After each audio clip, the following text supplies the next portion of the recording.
Here's the deal. I'm gonna make you a really nice guitar. No strings attached. Hi, it's Ryan from Knights Around a Table. Here's how you play Luthier. Or, for my American friends, Luthier. You and your friends play families of musical instrument makers through the Baroque, Classical, and Romantic eras of Western musical history. You'll be attracting the attention of notable composers, performers, nobles, and royals who will shower you with gifts and money as long as you do things for them. But if your output is low and their patience runs out, they'll desert you and you'll lose prestige. To keep them happy, you can gather or purchase materials and spend them roughing in and then putting the finishing touches on a variety of instruments, including special rare ones. You can fix musicians' broken gear, and you can show off your exquisite handiwork in orchestral performances, with the hopes of gaining the coveted first seat in each section of the orchestra. The patrons you impress can give you permanent powers for the rest of the game that will sometimes help you earn public awards and climb 3 different skill tracks. By the end of the 6th round, whichever family has earned the most prestige points wins the game and joins the ranks of the most famous luthiers in history, like Antonio Stradivari, Jerome Bonaparte Squire, and Jean-Francois Cazoo. Luthier comes in 2 different versions, Fancy and Mega Fancy. I'll be teaching you with the Mega Fancy version with all the ridiculous upgrades I could get my hands on. So, instead of cardboard coins, we've got metal coins. Instead of wooden player discs, we've got resin player discs. The Mega Fancy player tokens are screened, the resource cubes are now realistic looking, we've got metal versions of whatever these things are supposed to be, instrument tokens are upgraded instruments, and this completely pointless but very fun cardboard one of these is now a completely pointless but very fun plastic one of these. It all fits in this Mega Fancy custom insert, and we'll be playing on this absurdly gigantic 5-foot by 3-foot neoprene mat that I can't show you in its entirety because it doesn't completely fit on my table. And of course, we'll be playing with the musical pipe organ dice tower, so keep your ears peeled for that. All in the family. You begin the game as a certain luthier family with 3 discs that represent your family members. Your big powerful 5, your younger and less experienced 3, and little baby 1, who keeps calling this thing a double bass. Where are family members 2 and 4? Well, they're somehow imprisoned by the game clock. And you won't unlock them until the round track token moves from here to here, and then later from here to here. There are also 3 apprentices you can unlock who will make your turns more powerful, but they're hanging out at the market ready to hire. Waiting in the wings are these 3 special worker discs that you can use to give your family members extra abilities. We'll see how those work a little later on. You start with 1 patron to impress and 1 instrument to build, and your choice of 2 starting tiles kicked you off with some initial cash and resources, along with a special family ability. As usual, I've saved the setup instructions till the end, but if you're really curious, you can zip over there and watch them, and then join me back here and learn how to play. Before you can make your name as a luthier, you'll need cash and materials to craft your instruments. Those materials are wood, metal, and animal, which represents things like horsehair and violin bows, or the little dehydrated squirrel eyeballs they put in maracas. Olé! So, stripy box, glinty box, and empty box if you want to know their associated icons. There are also these little inspiration tokens that you can use in a variety of ways throughout the game, usually to boost your musical performances, or to make up a money shortfall. Your board has 3 award tokens blocking some peekaboo powers. Once you earn those awards later in the game, you'll remove the tokens and unlock those abilities. You also kick things off with a couple of personal goal cards that you keep secret until the end of the game. Instead of going around the table clockwise, Luthier follows a turn order track that's determined at the beginning of the game. First player, second player, third, and fourth. There's an initial start of round phase to kick things off that goes like this. You collect any prizes from benefits marked with this flame icon, and you probably won't have any of those because the game's just beginning. Then you advance each patience cube beneath your patrons 1 space to the right and claim the prize marked above the cube. You do this even if it's the first round in the game. Your patrons are happy to shower you with gifts, but you'll have to work hard to keep them happy. If you have any instrument cards in your hand, then at the beginning of the round you can place up to 2 of them on the left side of your board to start building those instruments. You start the game with 1 instrument card, and it usually makes sense to lay it down right away. Once that's all done, the planning phase begins. Planning phase. There are 5 different areas on the board where you can place your worker chips. When it's your turn, you get to secretly choose one of your chips and place it face down in one of those 5 areas: the salon, the balcony, the guild, or the perform or repair areas. You've also got 2 worker placement spots on your own personal workbench for roughing in and finishing new instruments. During the planning phase, you can place your workers on those spots on your own board, but not on other players' boards. As you might have guessed, the higher the number on the chip you place, the more powerful your worker is, and generally you'll be able to do more and better stuff at the location you choose. If you've unlocked any of your 3 apprentice chips, you can sweeten the deal by adding 1 or more of them on top of your worker, and we'll see what apprentices do in a sec.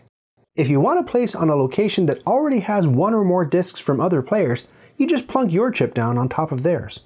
And yes, you're allowed to put a worker in a location where you've already got someone in the stack. But when it's your turn to place, you only get to place 1 worker at a time. The apprentices don't count as workers. So, yellow goes, you go, red goes along with 1 apprentice, and then gray goes. Then yellow goes, you go with 3 apprentices, and then red, then gray with 2 apprentices, and so on. You're allowed to put more than 1 worker, along with any apprentices, on each of the workbench spots on your board. There's really no advantage to placing more than 2 workers here, and we'll see why in a sec. When everyone's placed all of their chips, you move on to the resolution phase. Resolution phase.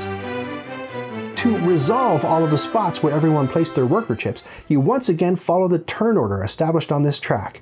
One by one, players grab this resolution board and choose a location where they have at least 1 worker chip. It could be the main board, or it could be their own player board. So the yellow player goes first, and let's say they decide to crack open the guild piñata full of worker chips. You arrange the chips across the resolution board in the order that they were stacked, with the bottommost chip to the left and the rest following in their stacked order. Each apprentice adds 1 to the strength of the worker they're assigned to. So a 3 with 2 apprentices becomes a 5. If you've placed more than 1 worker chip at a single location, any accompanying apprentices have to stay with their original family member. You can't suddenly decide to shunt them over here to another worker. Then, the active player reorders the chips according to their strength. The highest number chips move to the left, and the lowest number chips go to the right. If there are 2 or more chips with the same value on them, you maintain the order they're already in. Apprentices count, so in this case, these 3 apprentices buff this 1 chip to a strength of 4. So that chip takes the leftmost spot because it's the strongest. Once all of the chips are properly arranged, you bomb down the row from left to right, and everyone who has a chip there gets to do the thing at that location. We'll look at what those options are in a minute. If you have multiple worker chips at a location, whether or not they're bolstered by apprentices, you have to treat them as separate people who take separate, distinct actions at that location. You can't add your number 3 worker and your number 1 worker together to take a single action with a strength 4 Franken worker. If you're the only player at a location, well, you're the only one who gets to do stuff there. But you still have to resolve your actions in priority order, starting with your strongest chip and working your way down to the weakest. As each player puts their chips to work in order, they retrieve their worker. Any apprentices that they used go back to the market at the bottom of the board. You can't rehire any of those returned apprentices while the resolution board is being resolved for the current location. They're sleepy. When the resolution board is cleared, that player's turn is over. Then the next player in turn order takes the board, chooses a location where they have 1 or more chips present, smashes that piñata open, reorders the chips, and then, once again, everyone does the thing at that location in that priority order. If you can't or don't want to use your worker chip to take any actions at a particular location, you can forfeit its ability and just take $2 instead. But that's probably not your best move. Play keeps cycling through the turn order track. When it's your turn and you haven't got any chips left, you can pass. A passed player is out for the rest of the phase. Just make sure that before you pass, you haven't missed your chance to go to market, which we'll talk about next. Once everyone has passed, the resolution phase is over. Market. Instead of busting open a location piñata, once every round, So 6 times in the entire game, you can take a trip to market. You've got a little horse and cart token to keep track of this. Move it from here to here when you decide to go to market. At the market, you can do 3 different things: buy and sell goods, hire apprentices, and train up your family members. There's a little card that gets dealt out every round to the market that randomly determines the price of goods. In the first round, it always looks like this, but in future rounds, who knows? When you go to the market, you can buy and sell goods at these rates. You're just not allowed to buy and sell the same type of good in a single trip to the market. So if you sell a piece of metal, you can't buy any more metal on that trip. This legend up here gives you an idea of the highest and lowest amount of money each resource type can possibly go for. So if you see metal being sold for $6 a piece, you know that's as expensive as it'll ever get. You can reduce your shopping bill by spending inspiration tokens. Each one you cash in gets you $1 off an individual good. While you're at the market, you can also hire up to 3 apprentices for $4 a piece, or pay $15 to move your marker up either the performance or craft skill tracks, the 2 vertical ones. You can use your inspiration tokens to shave down your expenses with those actions too. This icon reminds you that usually when you're sitting at the top of these tracks and you get to move up, well, since there are no more prizes left, you earn some points instead. There are various ways to move up those tracks, but if you pay money to move up at the market, you don't get to earn those points. When you decide to go to market, you can take as many actions as you want or can afford to. Let's take a look at what you can do at the different locations around the game. Workbench Actions. You've got 1 worker placement spot on either side of your workbench. Nobody else can place their tokens here, so these spots are free from competition. Place a worker here on the left side of your board to rough in any instruments you want to build, and place a worker on the right side of your board to put the finishing touches on them, like writing "This machine kills fascists" on a harpsichord or whatever. At the beginning of every round, you get to place 1 or 2 instrument cards from your hand onto your roughing board. And there's also an action on the main board that lets you place an instrument card on your roughing board as soon as you acquire it. You've got space enough to keep 2 instruments on the go at a time. If you decide to activate this location on your turn, you flip over your chip, pick an instrument, and finish roughing it in by paying the resources on the silver cost of the card. Then you move that roughed in instrument to the right side of your board, your finishing bench, where it's ready to be bedazzled. If you activate a worker here with a strength of 3 or more, you get to take 2 inspiration tokens from the supply. If you activate a worker here with a strength of 5 or more, you can reduce the cost of roughing in an instrument by 1 material of your choice. And these perks stack, so activating a 5+ worker gets you both the discount and the 2 inspiration tokens. If you've placed a second worker on your roughing bench, you can rough in a second instrument, as long as there's room for it over on your finishing bench, and as long as you activate your workers in priority order. There's a perk on the craft skill track that'll let you rough in 2 instruments with a single worker. If you goofed up and you don't have enough materials to rough something in, or your roughing bench is empty, or your finishing bench is full, you can take a mulligan by grabbing $2 and reclaiming your worker. It's a similar story on the finishing side of your workbench. Choose this location on your turn and activate a worker here to pay off the gold cost of the card. With that, the instrument is finished.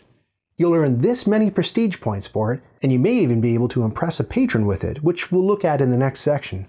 Then you get to place an instrument token in the orchestra in the spot matching whichever instrument you just made. There are 2 different spots for violins. If you finish one, you get to choose which spot to place your token in. There's a little more going on in the orchestra, prizes and majority control and all that sort of thing that I'll cover off later. Just like with the roughing bench, you get bonuses for employing higher skilled workers here. A 4+ strength worker lets you reduce an instrument's material cost by 1, and a 6+ worker, well, that's obviously a worker who's bolstered by performance-enhancing apprentices, gets to double the prizes they earn when placing their instrument token in the orchestra. And, like the roughing bench, those 2 perks stack, so a 6+ worker also gets the 1 material discount on finishing. As with the roughing bench, you can activate 2 workers here to finish 2 instruments in one go. Or you can climb the craft skills track and gain this 2-for-1 finishing ability. Either way you slice it, the material discount that you earn for employing a 5+ or 4+ worker only counts for 1 instrument you rough in or finish at a given location, not both instruments. Salon and Patrons. For each worker chip you've assigned to a location, you get to do a thing. The 5 locations on the main board all have a main thing, 1 or more alternate things, and a bonus thing. For each chip you send to a location, you get to do either the main thing or one of the alternate things. And if you placed a chip with a strength of 4 or more, which includes workers who are bolstered by apprentices, you additionally get to do the bonus thing. The main thing happening at the Salon is claiming a patron as one of your benefactors. As long as you have at least 1 spot free on your board, you can take one of the patron cards from the level 1 section. If you want to take a level 2 or level 3 patron card, well, it's going to cost you. It's 4 lira extra for the level 2s and 8 lira extra for the level 3s. You can pay this fee in pure lira or in inspiration tokens, or a combination of both. Incidentally, if you've gone far enough on the horizontal reputation track to reach this spot or this spot, those tiers become free for you. If you absolutely, positively need to have a very specific card to suit your strategy, and your worker taking the action has at least 1 assigned apprentice, you can go the nuclear route and pay a combination of 10 money or inspiration tokens to declare the type of card you want, and then rifle through the deck to grab the first card that matches your criterion. You only get to look at the back of the card, so you only get to see limited information. So you could declare you're looking for a card matching a specific musical era, Baroque, Classical, or Romantic, a specific patron type, performer, composer, or noble, or, as we'll see shortly in different locations, a specific instrument type, strings, winds, or keys and percussion. When you find a card that matches what you said you were looking for, pull it out and return the deck without shuffling it. The apprentice who helped you do this dirty deed gets summarily executed. Remove that chip from the game. No, not back to the market. I said executed. So each time you pull this stunt, it means you'll have a smaller pool of apprentices to hire from for the rest of the game. Serves you right for committing muerte. Or for my American friends, murder. The patrons are all based on real people, like the guy who invented my favorite ice cream flavor, Schubert. You've got rich and famous performers, composers, nobles, and, if you unlock the right perk, royals. And each different class of patron will give you different prizes every round as their patience markers advance. As soon as you gain a patron, you move this patience token to the leftmost spot and claim the prize printed on the spot you choose. $4, a material of your choice, or an apprentice. Each round, the token moves farther to the right, and usually gives you another valuable goodie depending on the patron. Sugar daddy nobles and royals may be more likely to give you money, for example. But the cube represents the patron's patience. As it creeps along, you're running out of time to satisfy that patron's demands, which are here. All patrons have a primary requirement, which is to make them an instrument. Well, that is your whole business after all. There are 3 different instrument types the patrons are interested in: stringed instruments, wind instruments, and percussion and keyboard instruments, which is one type despite being 2 words.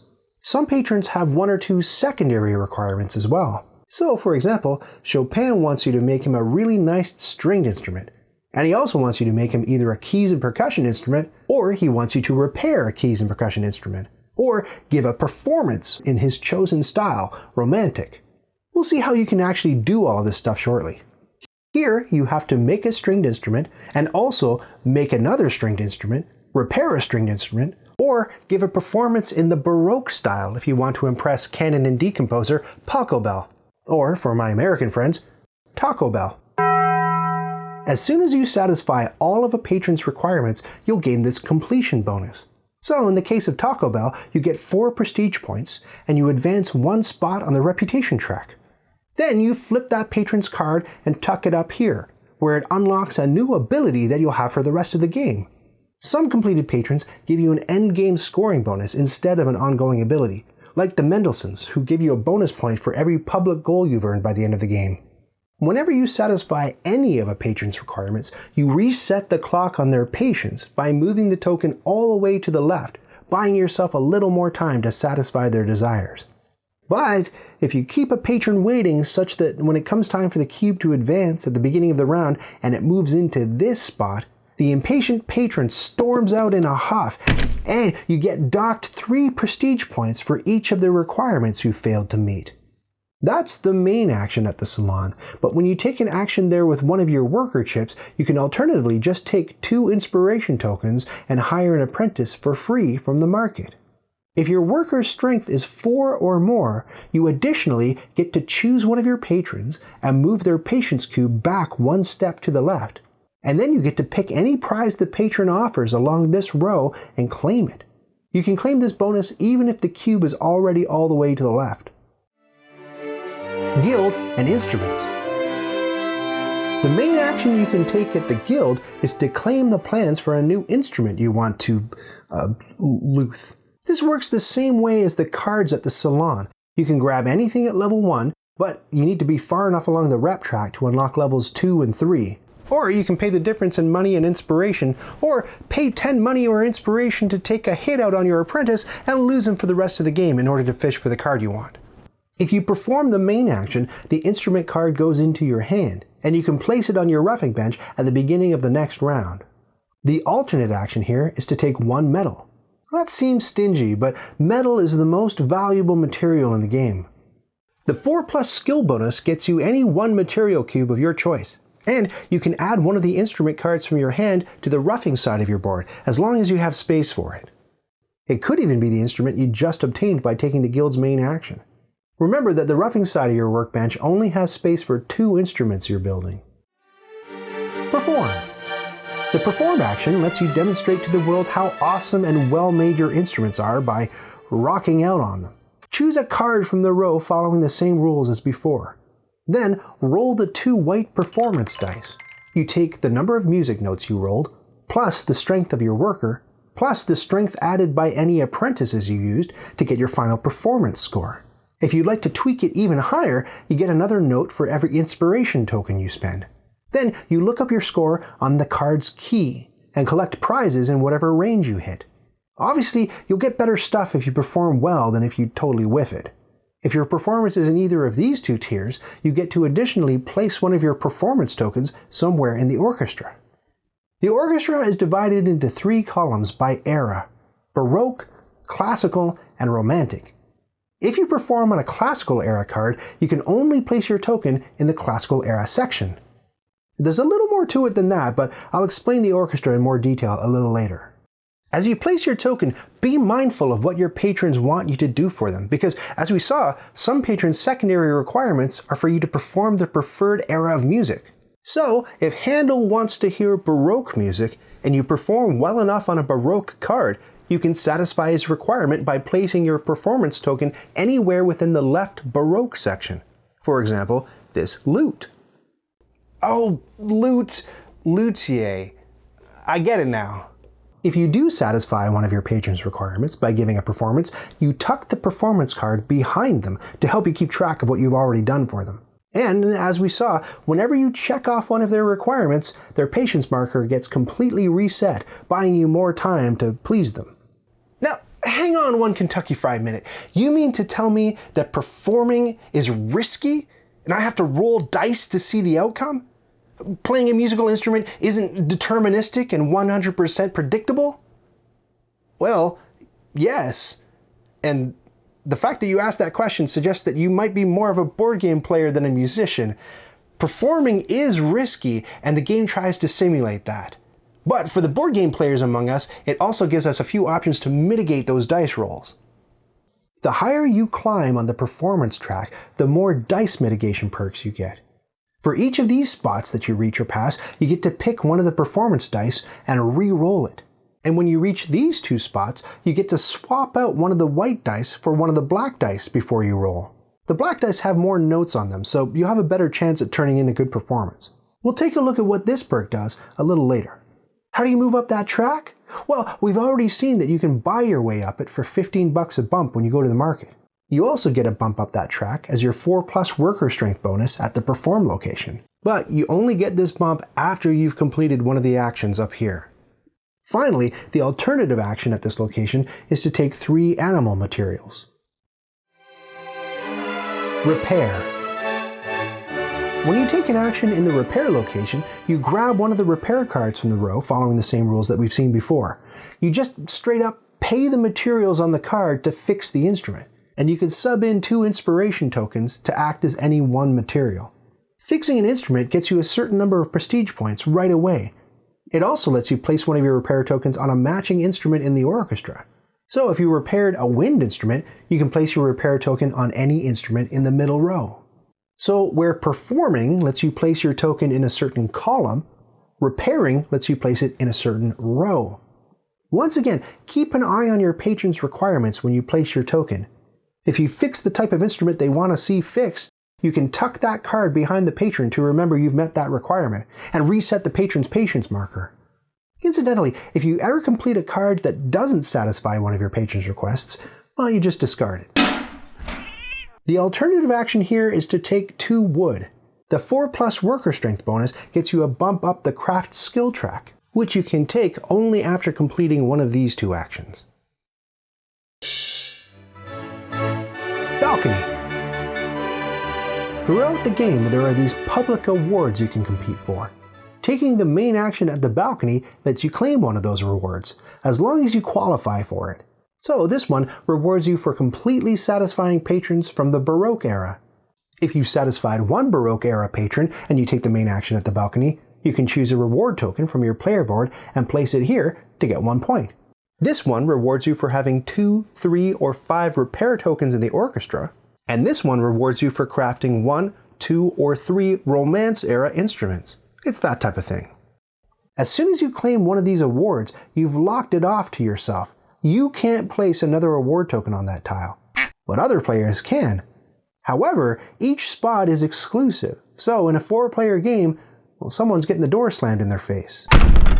Notice that in a 4-player game, there are 4 public award tiles, but you've only got 3 reward tokens to place. So you're going to have to prioritize. Notice also that when you remove one of these tokens, you're unlocking a different peekaboo power underneath each one. If you expose this ability, you can store 3 extra materials. Ordinarily, you're limited to storing only 9 resource tokens, and if you gain any extras, you have to pick some to go back to the supply to keep from going over that limit. Uncovering this power also gets you a free material of your choice at the beginning of every round. Uncovering this power lets you pick a patron from the ultra good Royal Patrons deck. There are only player count +1 cards here, so it's a race to claim the best ones. You don't even get to look at them until you unlock this perk, so first movers get a distinct advantage. If you uncover this peekaboo power, then every time you give a performance, you also get to roll the purple performance die, which gets you extra money or resources. Crazed fans are so smitten with you, they throw their catgut on stage. The alternative action at the balcony is to take 6 monies from the supply. And the balcony actually has a different alternate action you can choose to take. You can hire 2 apprentices from the market for free. But any apprentices you used when you placed your worker chip here aren't freed up yet. Only the ones that are currently in the market are available to you when you take this alternate action.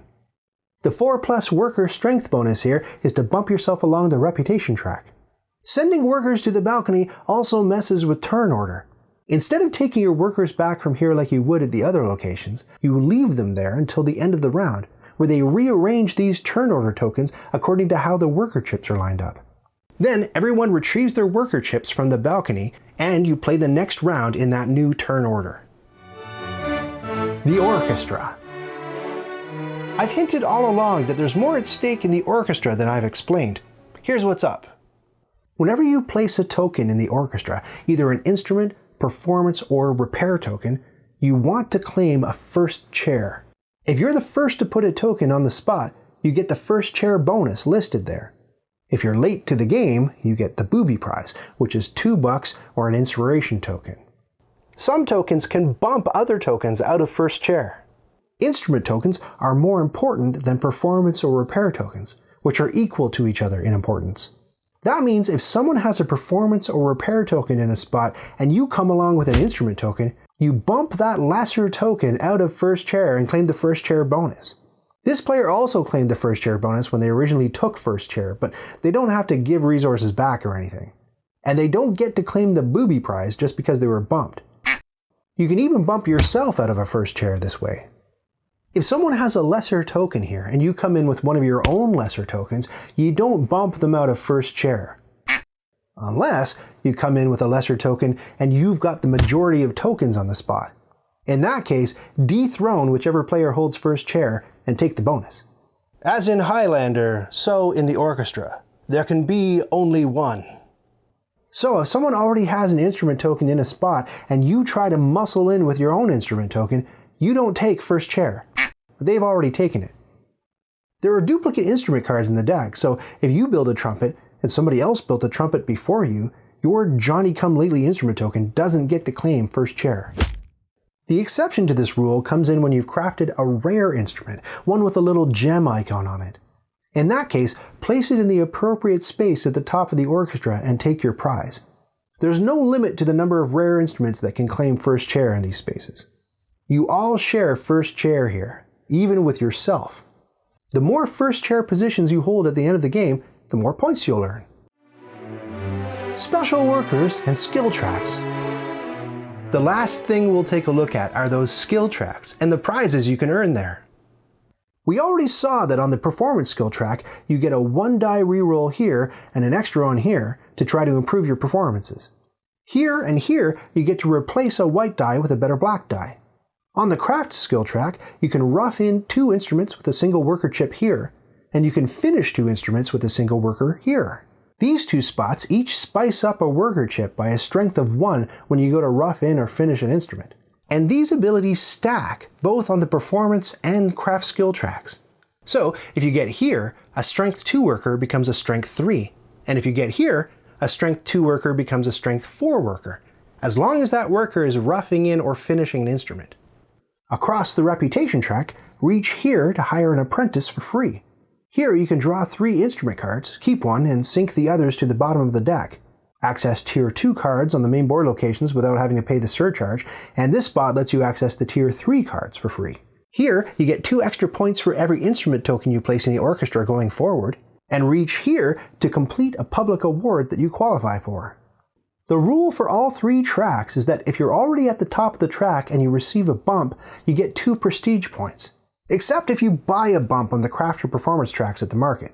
And this public award perk also happens every time you're at the top of the reputation track and you receive a bump.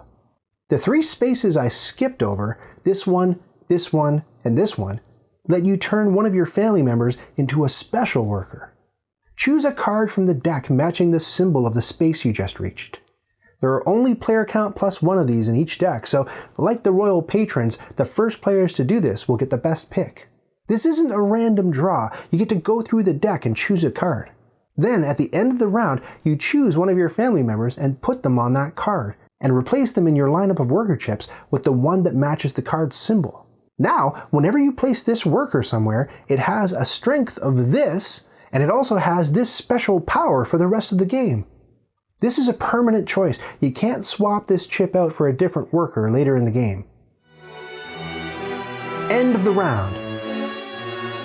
At the end of the round, after everyone has activated the workers they want to activate, and has optionally visited the market, and has finally passed, you perform a few cleanup steps. First, update the turn order track, and take those worker chips back. If anyone unlocked a special worker card this round, well, this is when you get to permanently assign a worker there. Bop the market card tokens back to the left side and reveal a new market card for the next round. On the main board, discard any card in each section that's sitting in a Tier 1 slot. Then slide the cards over to fill the gaps and deal out fresh cards to fill the spaces. At the end of round 3, you'll get rid of all the patron cards that are marked A from the draw deck. Then advance the round marker. If it crosses from here to here, everyone gets their Strength 2 worker. And from here to here, everyone gets their Strength 4 worker. Endgame and Scoring. The game ends when the last player has passed at the end of the 6th round. Then it's time to tally up any points you'll earn in addition to the points you've already racked up during gameplay. Take a look at how the orchestra seating shook out. In a 1 to 3 player game, you get 1 point for having at least 2 first chair spots, and then 2 points for 3, 4 points for 4, 6 for 5, 9 for 6, 13 for 7, 18 for 8, and 24 big points for claiming 9 or more first chairs. In a 4-player game, it's 2 points, 4 points, 6, 9, 13, 18, and 24 points for claiming 8 or more first chairs. Some of the patrons you completed can score you endgame points, like Bach, who gets you a point for every Baroque repair you completed. So a point for every repair token you have in the left Baroque column of the orchestra. Any instrument stuck on your finishing board that you failed to complete gets you half of its prestige points, rounded up. You began the game with some personal goal cards. Find the highest level you achieved on each and score those points. Each specialty worker you gain gets you a point. Add up any of your leftover inspiration, money, materials, and apprentices. You get 1 point for every 10. That's why, if you can manage it, it may be worthwhile to sell your unused materials at market in the final round, because a metal cube only counts as one thing at the end of the game, but if you manage to juice it for $5, it now counts as 5 things. After you count everything up, set aside any leftover money that didn't convert to points. That'll be your tiebreaker if it comes down to it. Whoever has the most prestige points wins. In the case of a tie, refer to that reserved pool of cash I just talked about. Whoever has the most money left over wins. And if there's still a tie, all tied players share in the victory.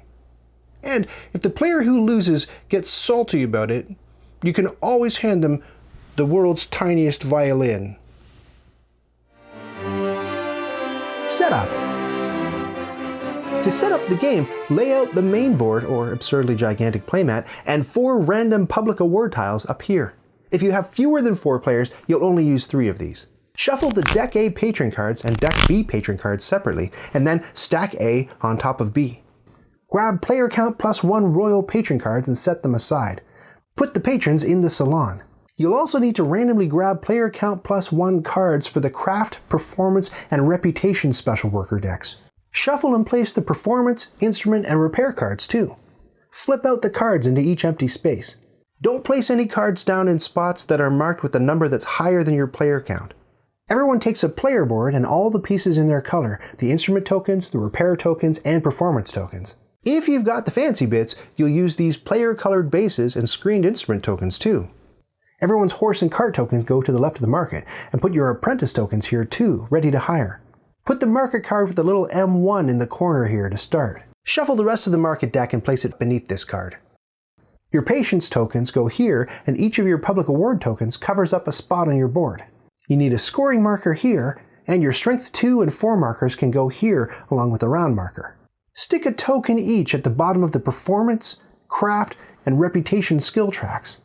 Create supply piles of the money, inspiration, animals, wood, and metal, and rally the performance dice.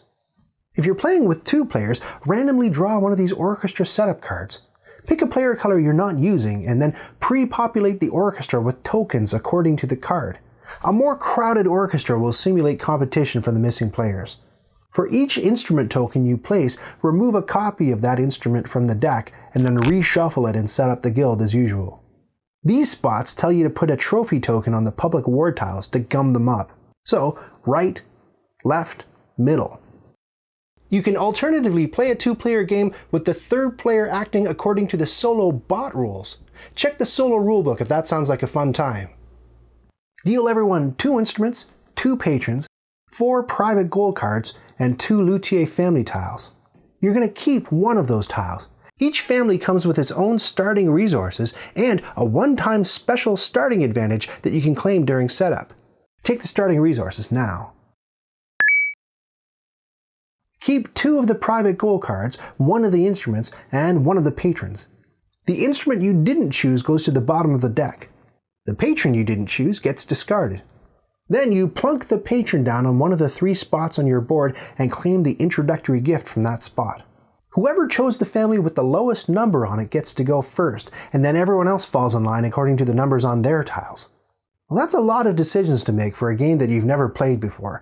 Thankfully, you can follow the instructions in the rehearsal book, which makes all the setup decisions for you and walks you through all the steps each player will take throughout the different phases of the first round of the game. If you want to be an absolute control freak about it, you can conduct the other players through the rehearsal using the included musical turkey baster. And now you're ready to play Luthier.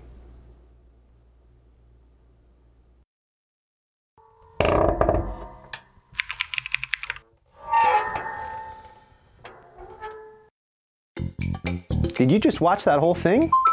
Oh, hey, to 100% this video, click the badge to subscribe, and then click the bell to get notifications when I've got new stuff.